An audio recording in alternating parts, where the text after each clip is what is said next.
Hello guys, how are you? Hope you all are doing well. Today I am back with one of the most interesting video. In this video tutorial guys, we will learn how to enable do not disturb mode on your Gmail web app. In this video we will learn this guys. Okay, so for this guys, just you need to log in your Gmail account on your desktop web browser. So I have logged in my Gmail account in my Google Chrome browser on my laptop. Okay, after login, here in the top right side corner, here you can get the option active. Just click and extend that option. Here you can get the option do not disturb.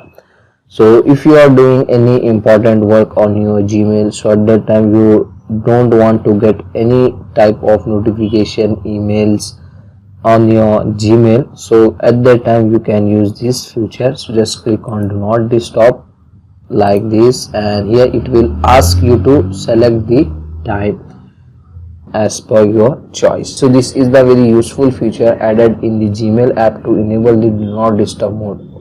So that's it for today guys, this short and simple video. Hope you enjoyed this. If you enjoy, please guys like, share and subscribe to our channel. Thank you very much.